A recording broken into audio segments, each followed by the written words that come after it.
The Mannin Line with Andy Wint.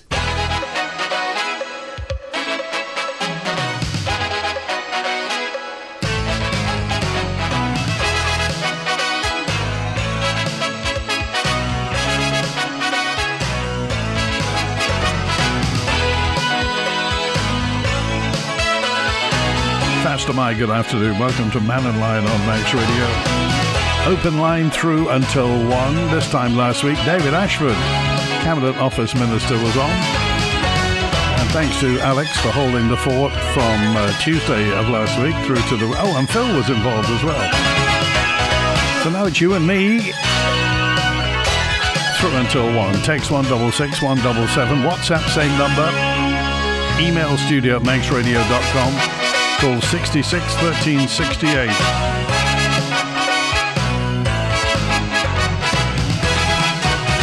So any thoughts? What's been happening over the weekend? Anything you'd like to bring up? Did you have a good Mothering Sunday yesterday? Have you noticed we say Mothering Sunday? Mother's Day is an Americanism. So we had Mothering Sunday on the Isle of Man. Any thoughts on that? And also that rise in dog attacks raising concern over what they say is limited legislation for dogs. Figures obtained from a Freedom of Information request show a steep rise in dog attacks on the Isle of Man, prompting concerns from police, from farmers and politicians too. The data reveals that in 2024 last year there were 30 dog attacks reported, more than double that were recorded in 2021. 15 of those cases didn't specify whether the dog was on a lead, a figure significantly higher than in previous years. The highest number of off-lead attacks occurred in 2023. There were 14 incidents reported. The constabulary says it believes dog attacks are on the increase, not only in frequency, but also often how they're being reported. They think this may partly be due to greater awareness and a growing willingness within the agricultural sector to report incidents. Any thoughts on this? If you have a dog, do you let your dog off all the time, or do you have the dog on a short lead or one of those, extendable leads? And certainly if you're in the agricultural industry, I just wonder what your thoughts are regarding this. The police say their ability to act basically is constrained due to the Dog Act 1990 governing such incidents, and it's not been substantially updated in over 3 decades, 1990, 35 years ago. The current Act allows a fine of up to £2,500 if a dog's found straying on agricultural land or has been worrying livestock, but it only applies if the dog is physically on that land. Similarly, a dog can only be destroyed by court order under specific circumstances, such as causing injury to a person in a public place or worrying livestock on agricultural land. Well, obviously, in the lambing season, it's even more important. But in general, and particularly now, there are many, many more breeds of dog than ever there were, with all the crossbreeds and sort of hybrids coming in now. But of course, there still are some extremely powerful dogs around that can do a lot of damage to livestock. But any thoughts on this? Whether you think if you're a dog owner or you're involved in the agricultural industry, I just wonder what your thoughts on this. Sue just said, I'm writing in regards to the government's plan for a 15,000 increase in the population. Let's say a conservative estimate of 5,000 won't be of our faith. Well, we don't know that for certain, Sue. I just wonder, if you want to give us a call, Sue, and just talk about that, then by all means, but I think you're adding 2 and 2 and making 3 at the moment. It's time the licensing court stopped issuing new licenses for premises. Every cafe, restaurant and bar now has an alcohol license. I think there are too many for the population and the visitors, says Terry Kay. Well, it's a thought, and certainly over the past 20 years, perhaps 30 years, lots more alcohol licenses have appeared. And do you remember once upon a time, grocery shops didn't sell alcohol, couldn't sell alcohol for that matter. Nowadays, alcohol is sold all hours of day and night. Do you remember once upon a time when pub licensing hours weren't happening, grocers, if you like, general storekeepers had to cover the alcohol up, couldn't sell it. So it's changed an awful lot. They wanted the cafe society, and now, as Terry says, lots of premises have alcohol licenses. Is it time? Do you really think we can put that genie back in the bottle? That has enormous implications for nightlife on the Isle of Man. And you remember when there were many more discotheques and nightclubs around the Isle of Man than there were, purely because pubs closed at 10:30.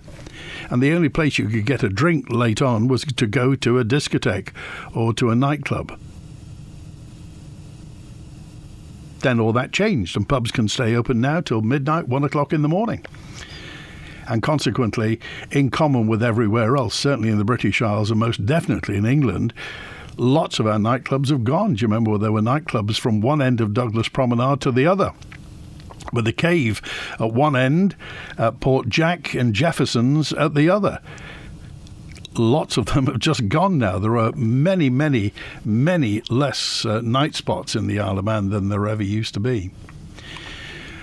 Mary said, why don't grandmothers have a grandmothering Sunday? We're important too. I think you're lumped in with the mothering Sunday, Mary. So, well, you're a mother anyway, aren't you? So, a mother's mother, really. Did you get made a fuss of yesterday? Now, will the Chief Minister, says Anonymous 948, the Chief Minister's inquiry into the grounding of the steam packet vessel, the DOI Minister, Michelle Haywood, what's happening now? Let's see. Is the skipper of the vessel that is responsible for dredging the harbour? Is there going to be an inquiry into this? Says 948. Well, we'll wait to see, won't we? Just to see what happens.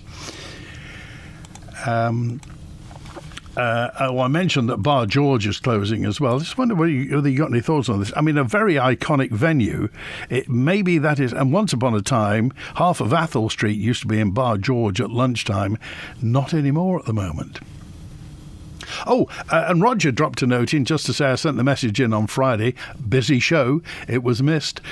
While stuck in traffic on Main Road in Onchan, I spotted a single ridge tile has become unseated and lying on the front pitch of the Onchan Commissioner's roof. I rang the office. They thanked me cordially for bringing it to their attention. That was a week ago, and the cement tile is still there.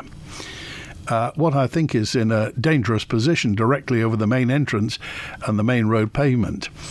Could Onchan Commissioners have a look at this? The single ridge tile unseated and lying on the front pitch of Onchan Commissioner's roof. If you could get in touch, well, thank you for reporting that. And I think it should be a law, says Jeff, 008. I think myself it should be law to keep a dog on a lead in public, and all dogs should wear muzzles. In public, is this, Jeff? Or I'm presuming it's in public. So do you think we should keep dogs on leads in public? And particularly now it's light nights and now it's going to be getting warmer. We're heading into spring. The promenades will become full of people walking dogs. And I just wonder what you think is the right thing to do. Are we okay at the moment? And really this comes down to, I mean, dogs will do as they're told, won't they? It's really down to owners. So if the owners are taking care that the dog behaves properly and doesn't worry anybody else, I'm talking about humans, as opposed to on agricultural land. Any thoughts?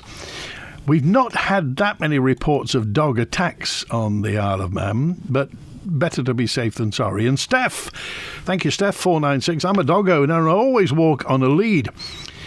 There are 4 locals in Williston who walk their dogs off lead around the estate, which I think is dangerous to children. It's dangerous to the elderly and to drivers. But also the dogs are fouling on the pavement, and the owners could be a street ahead of this. Well, is that Douglas City Council then? Is dog fouling their responsibility? I mean, let alone the fact that it could be dangerous for the dogs, it could also be dangerous for everybody else. If you live around Williston and you can tell us about that, then perhaps that's what should be done.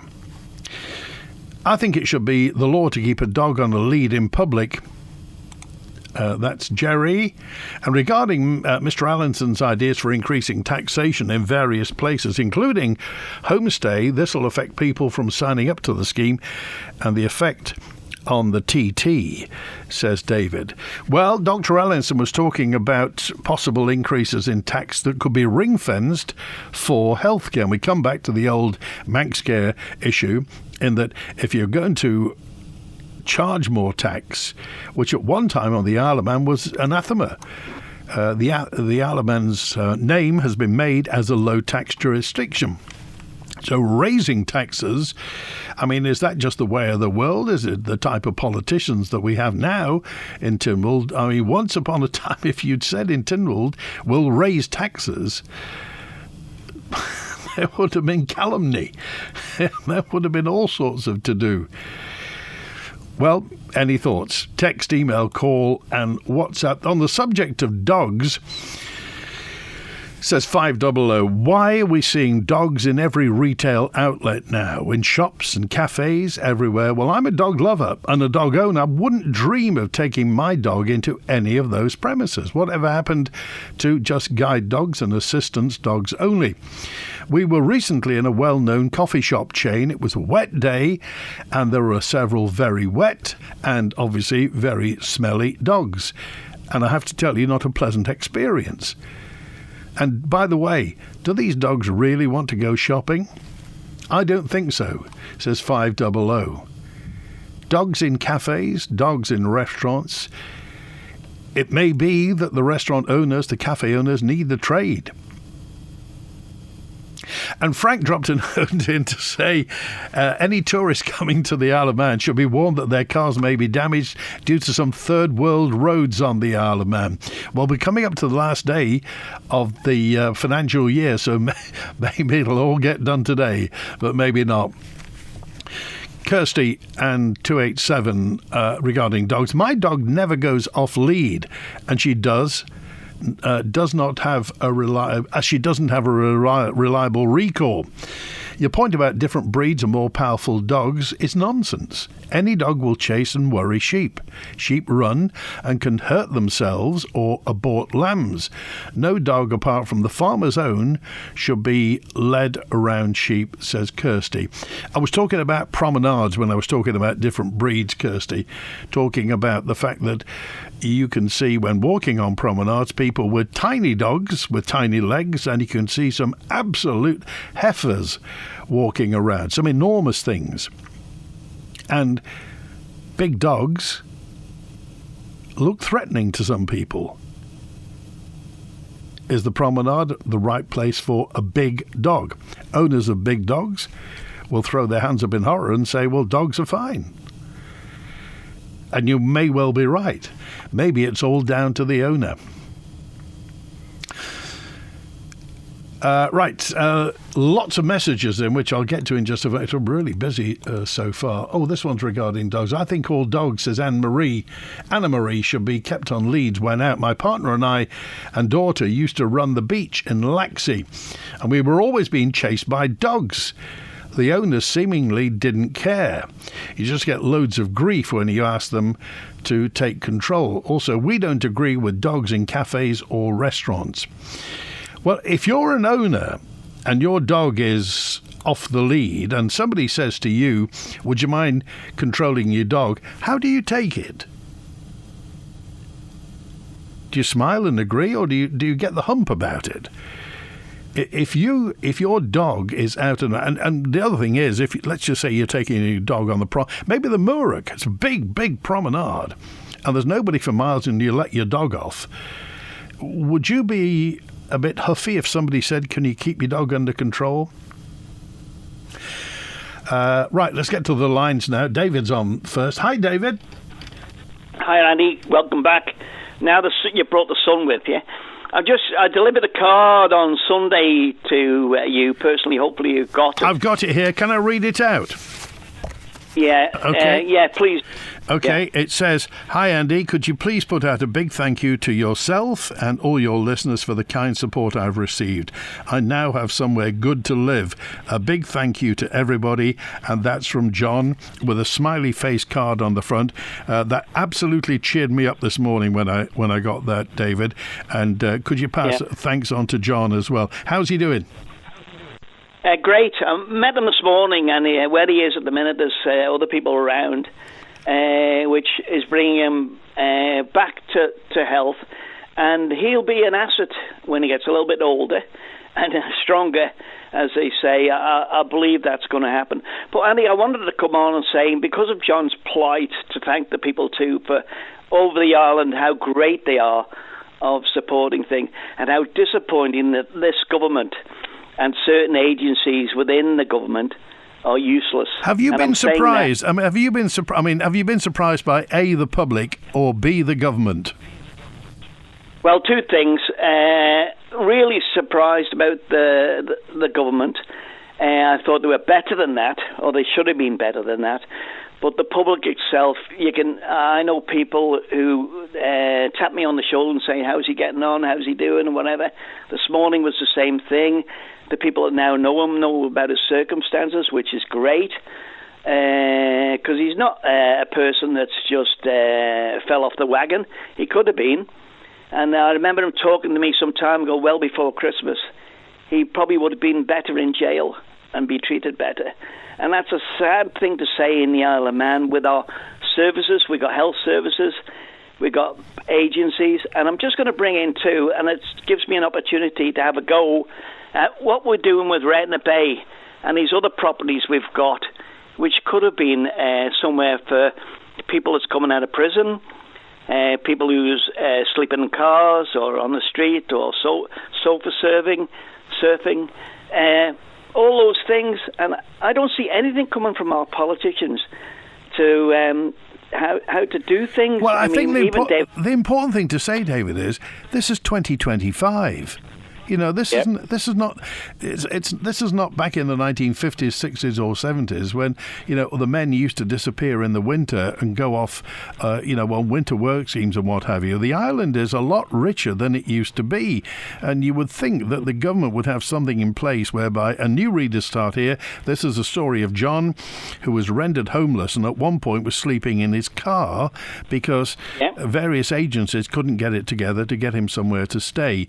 Now, for heaven's sake, this is 2025, and really there does need to be some sort of safety net for people who basically fall on hard times and difficult circumstances. Yeah, and the saddest thing, I tried it some months ago to ring up the number, and it actually goes to the Isle of Man switchboard, where the fella, they're fine with him, really. He said to me, "What are you after?" And I said, "Well, I know I did a fictitious thing to him. I said, I know a person that's homeless. Where do I go from here?" And he said, "You need to ring social services." And that's the sort of thing you get. And can you imagine that happening at night, at the weekend? Families who are in distress, all sorts of things that happen. I never thought that this would happen in my day, living on the Isle of Man, being born and bred. I think that's the point, and I've had several people, funny enough, when I was in a shop a few weeks ago, somebody said to me, "Oh, it's you, how is John these days?" And, people do care. We care about one another on the Isle of Man. We're a big village. Everybody knows everybody, or if they don't, they know somebody who does. And really, it's very difficult to comprehend that this is happening on the Isle of Man. It is, and I've got to thank, before I forget, to the churches as well, and the GRI down at the bottom of Broadway for offering help and assistance too, even to have a meal. You can't appreciate when I brought him back after he was at Ramsey, when they said to him, "You're not in medical need anymore, we need to get rid of you." And they weren't the right words, really, but you need to not be here anymore, or we're going to charge you money. And I brought him home in my car with 3 bags of his possessions. That's all he had. And I know he slept in a car park, and I know he slept in a car for at least 2 weeks. I was absolutely worried about him, mental about him, regarding was he going to survive? And he said to me, I used to ring him every morning and say to him, what was the night like? Terrible, cold. And he was, in this day and age, he was camping in a car park, which had toilets, which were open 24/7, which is great, and a drinking fountain on the outside of the building, where the toilet was.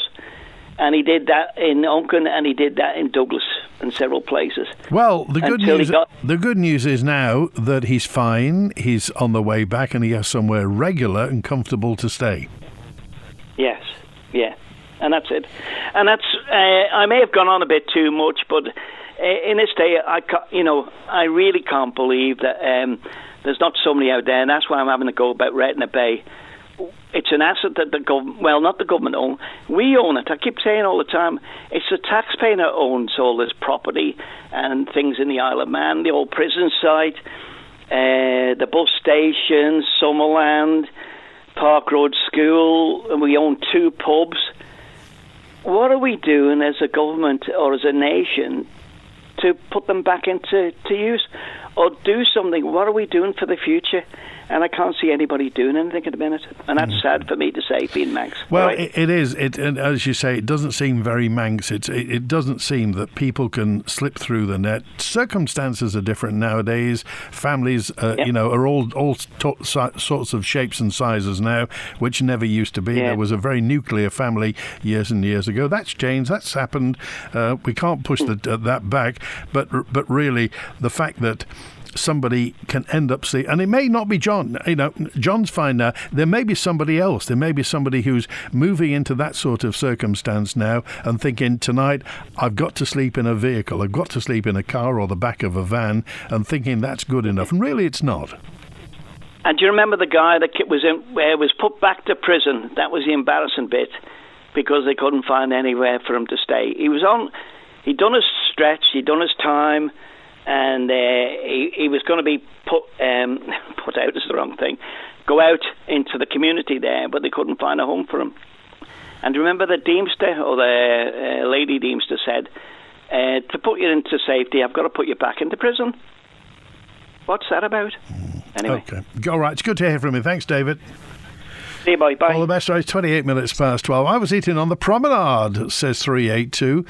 It's no longer an island. It was full of every breed of dog, large and small.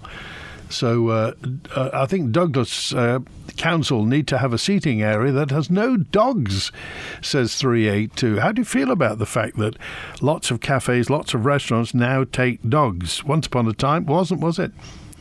Guide dog, assistance dog, and that was it. And 933 says, when I split with my wife and I had nowhere to live, I went to social services. They actually found me accommodation for a couple of nights. And Housing Matters helped me find somewhere to live, says 933. Well, I'm glad they did, 933, and I hope everything is fine with you now. I was in a dog-friendly cafe at the weekend with just starting my meal when the friendly dog at the next table, well, how can I put this gently? Passed wind. And June said, I didn't enjoy the meal. Not very dog-friendly then. Right, and it makes... I get angry about dog owners, and I'm a joint one. I walk my daughter's dog every Friday afternoon through Nobles Park, where there are signs in the main area saying, keep dogs on a lead and off the football pitches. Well... I've spoken to the council about this and they feel the same. Well, apparently some people don't keep their dogs on a lead and certainly not off the football pitches. Now, bearing in mind people play football on those football pitches, it's what they're mainly for. So if there is dog fouling taking place on football pitches, can you imagine? Can you imagine the risk to health with that? The trouble is, it's the minority who spoil it for responsible owners. When are the powers going to be in to prosecute an individual when this goes on? Steve, this is. Well, I'll be honest with you, I started doing Mannin Line in 1998. It's true, almost 27 odd years ago. and dog mess was a topic then, and it still appears to be a topic now. Some things change and some things don't. And Stephen's on now. Hi, Stephen. Good afternoon, Andy, and good afternoon, listeners. I wonder, could I just talk about civil liberties and the PAG meeting tonight? Just a plug for the Positive Action Group at the Manx Legion Club. Doors open 7 o'clock for a 7:30 start. The panel is a mixed panel. We've asked ad hoc people who are not for amnesty or anything. They're sort of representative of the public with knowledge of the issues, and that is Tony Brown, the former Chief Minister, from a legislative point of view. We've got Peter Murcott, who is a former law lecturer, and Jed Power, who is a former police officer. And they will be talking about their own particular issues of civil liberties. So I think that will be a very interesting meeting. And when you look at all the little things that are constantly creeping in on the island, such as, would you believe it, the Home Affairs Department, and one of their considerations for the borders was considering island people have ID cards. Well, that would be astounding for them to consider it, but B, to do it when we would be the only place in the British Isles that have them. And then when you add up the other things, such as the Private Members Bill by Michelle Hayward, which is seeking to introduce what they call safe access zones, with a greater proportion of areas listed, some of them anonymised so you wouldn't know where they were, and the punishments are virtually draconian to what the English bill has. And now we have the Department of Home Affairs with the constabulary wanting to curtail people using cash to purchase tickets on the boat. The list goes on and on. So I do hope that we can get a good turnout tonight and hear what has to be said, and hopefully some MHKs will reconsider their vote on the safe access zones. It's interesting enough, Andy, that these aren't just on the Isle of Man. In Germany as well, they are looking at these bills, and they've nicknamed them there censorship zones. And what they're arguing there is they have plenty of legislation to protect these zones from harassment and intimidation. So why would you want to introduce more? And I suppose the same can be asked on the Isle of Man. And we've already got plenty of legislation for abortion clinics, etc. So the meeting, what time do you say it is tonight? The meeting, doors open 7 o'clock, and the meeting starts at 7:30. There'll be a panel presentation by each of the speakers, and it will be thrown open to the floor for a question and answer session. Okay, and the location once again is the Manx Legion Club in Douglas. Okay, all right, we appreciate it. Stephen, thanks for calling today. Thanking you. All right, 25 to 1. Get ready for more with Manx Telecom. With more data, more speed and more countries included, Go Roam is the island's only mobile tariff range to cover 37 countries with unlimited speeds on all plans. Upgrade in store or call 624-624. That's 624-624. Visit mt.im/Go Roam for details, terms and conditions.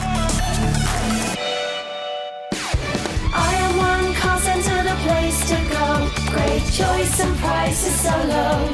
I am one car centre on Domain Road. Cars of every kind at prices that are hard to find.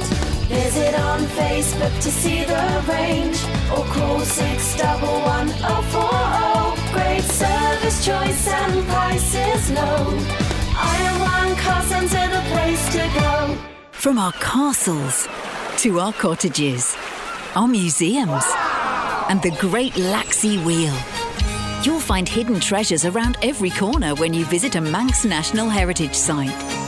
Fill your summer making treasured memories with Manx National Heritage. Sites now open every day. By visiting, you help protect our treasured island for generations to come. Plan your visit today at manxnationalheritage.im. Office World, have we got it? Office World, yes we have. Office World. For all things stationery, from pens, pencils, paper and ink cartridges to desking and seating, Office World has it.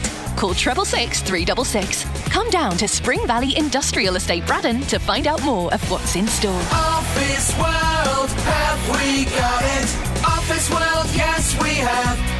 Office World. Peter Murcott is concerned about Michelle Haywood's private members bill, which provides for safe access zones and protected public places. He believes that if enacted, this law would lead to a significant erosion of free speech and could criminalise people merely for living in their own homes. If his interpretation of the bill is correct, then this should be a concern for us all. But is he right? He presents his case to Agenda this evening at 5:30pm on Manx Radio with me, Phil Gaughan. Is it reasonable to expect to be able to go about your business without being harangued by a vociferous campaigner? I guess the answer is yes, but who decides what's reasonable, and is this bill pushing us down the slippery slope to an authoritarian regime? The Mannin Line with Andy Wint. It's 23 minutes now before 1. Yes, a note in from Joanne. She said, is it true about Bar George? Yes, if you haven't heard, Bar George closed on Saturday. They finished.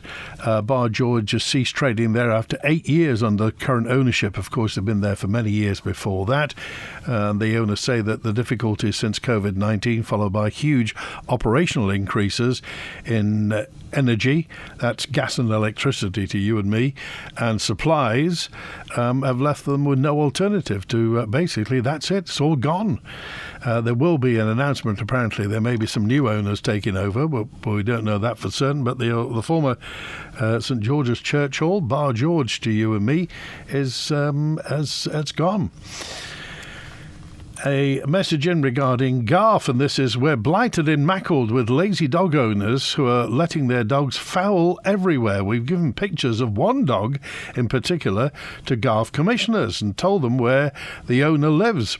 They promised new legislation with more signs, dog bins being emptied more often. 18 months on, nothing. Vandals pulled the dog bin down. The signs had graffiti all over them, and that same owner is letting his dog, well, sorry if you're eating. The new elections won't change anything in Garth. Well, I don't think there are any elections in Garth, are there, Derek? But thanks for sending me the photos of the bins absolutely overflowing with dog mess bags. And you would think that would be... Anyway, I couldn't believe it, says Steve. When I was in a local vegetarian restaurant, they had a dog in the kitchen. Is that true? You're just winding me up, aren't you, Steve? So what's the problem? In the UK, it's common to have dog-friendly pubs and cafes with well-behaved dogs alongside their owners on a lead. I was thinking of visiting the Isle of Man with our well-behaved dog this summer. Will we be welcome? Says George. Well, lots of people have got very well-behaved dogs. It's just a shame, really, that some people are poor owners and the dogs aren't under control. Nobody minds a very well-behaved dog, but it just depends what you mean by well-behaved dog. To some people, a well-behaved dog is one that just doesn't bark too loud. Some people take offence at that.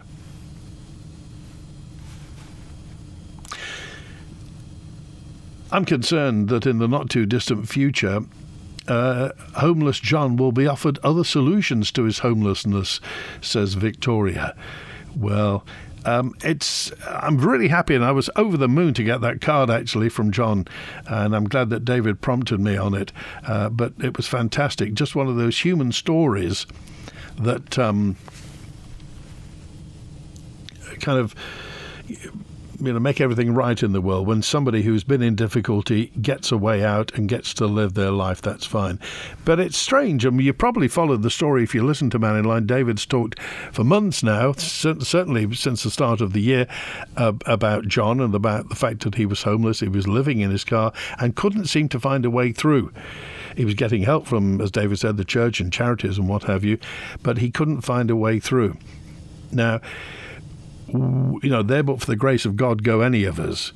Things can always fall apart. Your life can sometimes take a turn for the worse, and happily, that's probably not you. But you would like to think that if somebody is in trouble, that there is a safety net there. And thank you, Bill, who tells me, obviously, I think there have been reported financial difficulties at Bar George and certainly some rent owed there as well. But it's indicative of the fact that it is difficult in the licensed trade and certainly in hospitality at the moment.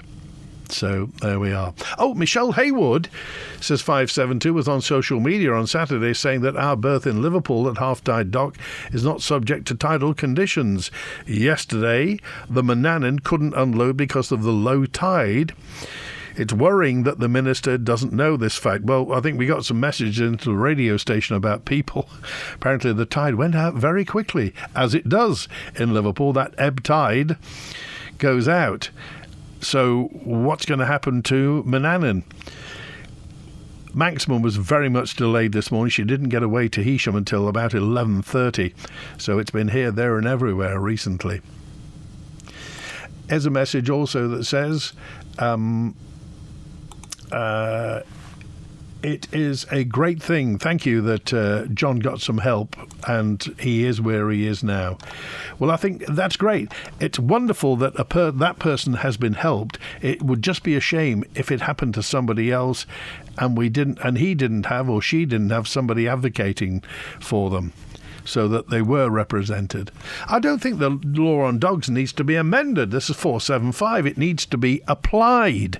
The issue is a lack of enforcement, as demonstrated by the message from Mackle about the dog owner getting away with allowing his dog to foul despite officials being informed. There is little point in making laws when there's no means or the will to enforce them. Point taken, 475. When did you last hear of anybody getting prosecuted for allowing their dog to foul? Can you remember? Grill, bake, steam, boil, stir fry, simmer, fry, roast, slow cook, griddle, toast. An Arga can do it all. An Arga isn't just an amazing cooker, it's a way of life. Arga specialist Haldane Fisher can recommend an Arga for every home. Call in store and discover the range and join thousands of owners who love coming home to Arga's warmth, style and practicality. Haldane Fisher for Arga, home to great cooking. Bright headlights on the road can hold you back. Holmes & Davidson Opticians present an advanced solution, our cutting-edge road lens coating. Significantly reducing glare, clarity is enhanced, driving confidence elevated. Experience safer and more confident vision. Trust Holmes & Davidson Opticians to keep you safer on the roads. Book your consultation today at holmesanddavidsonopticians.co.uk or call 676 230. Hey boy, how's it hanging, matey? Oh, you know, fair to miserable. Good as that. And are you looking forward to the beer festival? Well, you better remind me. 10th to the 12th of April at the Villa. 120 real ales, 50 ciders and perries, fruit wines and mead if you've a sweet tooth at you. Music spots on Friday and Saturday too. And it's all in association with Manx Radio, so it must be good. Well, now I know I'll be there. Good man, you know it makes sense. This Tuesday at 5:30 here on Manx Radio, join Kiri Kermode and myself, Simon Clark, for Countryside. I went along to St John's at the weekend to catch up with the Manx herbalist ahead of her Healing with Herbs. And I find out the latest sightings and news from the Manx Whale and Dolphin Watch from Jen Adams. That's all in Countryside Tuesday here at 5:30 on Manx Radio. And don't forget, you can download and subscribe to the podcast for free at manxradio.com. The Mannin Line with Andy Wint. Ernie's on now. Hi, Ernie. Hello, yeah. Listening to what somebody was saying, is the Isle of Man dog friendly? We have a 18-month-old Black Labrador now, and we have found the Isle of Man incredibly dog-friendly. She's welcome almost everywhere we go. Okay, now I'm going to answer this question. You're going to say yes, I know that. Are you a responsible dog owner, Ernie? Yes, yes. She's been trained. She's had doggy training. We've always got stuff with us to clean up afterwards. Yes, yes. Well, black labs are very friendly, aren't they? I mean, does she know how to control herself in company? Well, she went on a pub crawl on Saturday night, and she was very well behaved in all the pubs we went in. Yes, that's good. In fact, we are talking of pubs. We only know of one venue in Douglas where she can't go in. Okay, so what would you say? I mean, what is it about irresponsible dog owners then? I mean, what is it about them that they don't quite understand what they need to be doing? I don't think they. First thing you need to do is get some dog training to understand, and the training isn't just for the dog; it's for you as well. And I think that's a real problem. Yes, they just don't understand their responsibilities. Okay, so I mean, everywhere you've been, there's. So, did you say there's not many places that you can't take the dog? Well, we've only on the Isle of Man. Well, we know quite a few places that there's published lists. So you go on the internet, you can find published lists of where you can take them, right? And we've only actually been asked to leave one place. That was a public house in Douglas. Okay, what's your dog's name? What's your dog's name, Ernie? Rosie. She's well known. Yes. Okay, good. Right. So, and in terms of, and again, I hate to talk about this because it's lunchtime as well, but dog fouling, why is it that some dog owners simply don't take the responsibility? Again, I don't think they actually understand their responsibilities. You see it all the time. You do see it all the time. You do come across it. It's nowhere near as bad as in the UK, right? We've just had 10 days in York, and the problem there was much worse. So the problem with dog fouling on the Isle of Man is nowhere near as bad as the UK. Oh, well, that's something anyway. All right. Yes. Well, we wish you and Rosie all the best, Ernie. Thanks for calling. Okay, right. Thank you then. Bye. Good to hear from you.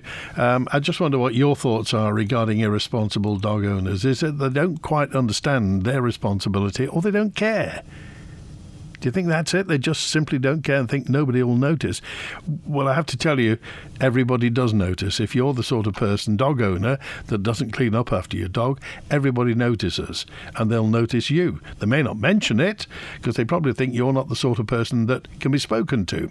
But everybody does notice. Well, it's good to know it's not as bad as it is in the UK. Oh, and regarding this half-tide dock thing in Liverpool and the fact that the tide went out in Liverpool, imagine that, the tide going out in a tidal river. Well.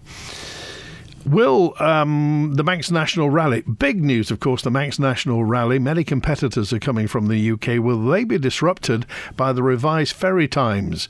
If this is to continue, it could be detrimental to large sporting events, including the TT, says Ali. We've got lots of people to get to and from the Isle of Man during TT.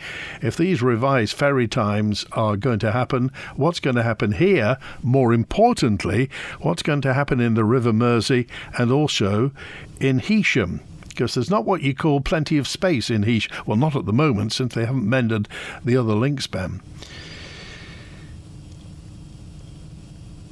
Do you think the owners of the berths in Liverpool and Heysham have a duty of care to provide proper berthing facilities, says 557. Well, it's the Peel Group, isn't it? The Peel Group bought the Mersey Docks and Harbour Board, and they bought Heysham. But you would think that, and remember, people don't just come in and out willy-nilly. They have contracts. They have an agreement to berth at those places on the link span. And presumably the agreement between them providing proper berthing facilities is between the operators of the ferries, i.e. in this case us, but also Sea Truck go in and out to Belfast, with the Peel Group. So somebody somewhere is responsible for dredging it all out. I mean, having said that, getting Heysham perfect where that's concerned is an uphill battle because of the way that the British Isles and certainly England is tipping slightly to the east every year, a few millimetres, but it is. It's the reason that those hotels and houses keep falling into the sea in Yorkshire and in East Anglia, and the fact that when the tide goes out in Southport, it never ever comes back. I'm joking, but that's the situation. So the port we have, i.e. Heysham, is always going to be in trouble. It's a very narrow channel to get into Heysham, and at very low tides, spring low tides, we're in trouble. Whether or not that can be sorted out in the courts, well, man-made laws can be broken. What's needed is a respect for nature, and each will benefit everyone and everything, says Helen. Are we talking about dogs? We'll soon have free energy when the wind farm goes. Is it free energy? Oh, we're back to this again, Desmond, are we? Is this going to happen? Oh, I got a message in from Jess, and she said, I heard tell that the work experience scheme on the Isle of Man is completely going. Well, it stopped after the pandemic, Jess. The work experience scheme that used to be run by, well, various companies used to run it, didn't they? It was where students could go and get, guess what, work experience.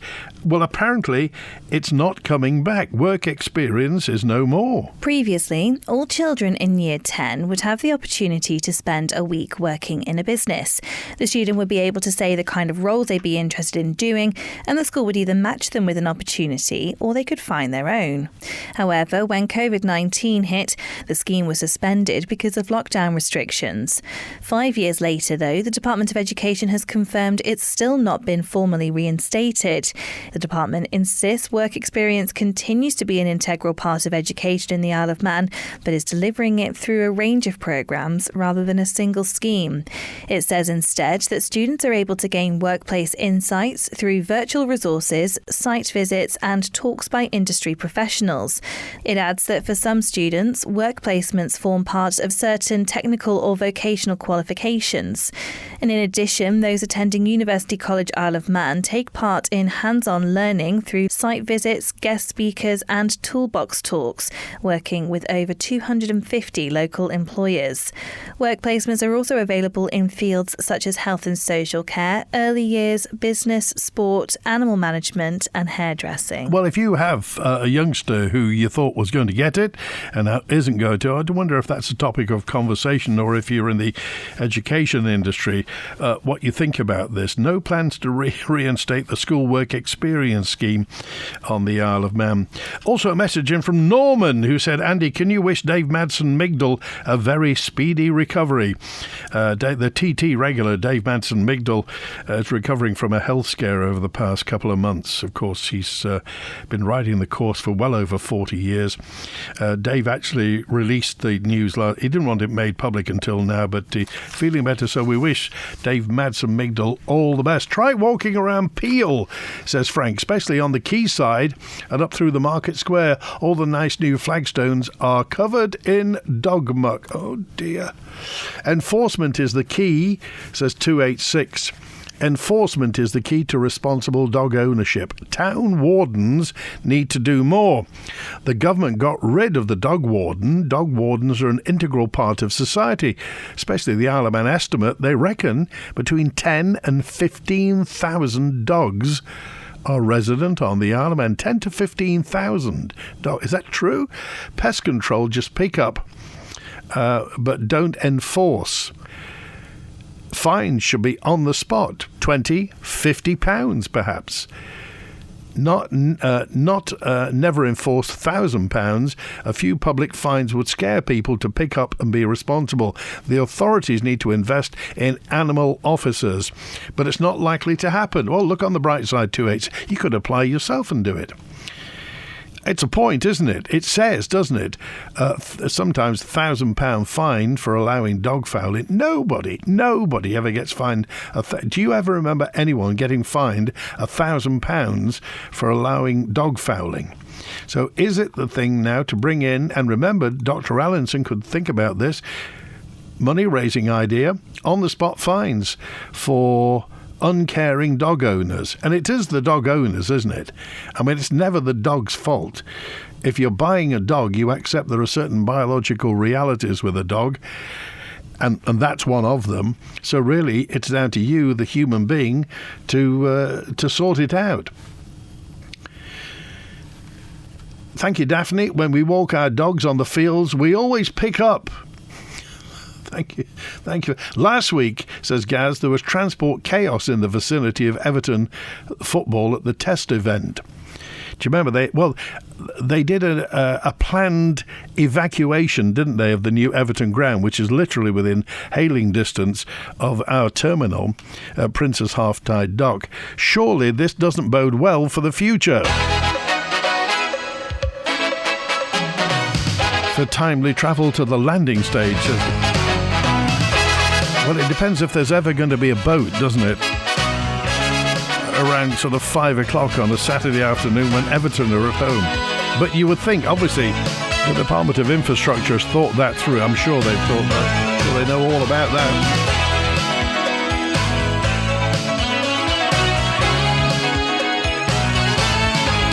The majority of the owners of dog foulers have hardly time to parent their children, says C, let alone look after a dog. The dogs go to doggy daycare. Is this true? Who's responsible? Well, it's not the dogs. Let's get it straight. It's not the dogs. It's not the dog's fault. So who's responsible for it? And should there be fines? That's it. Thanks to, well, everybody on the phones today. Back tomorrow at high noon. WINT.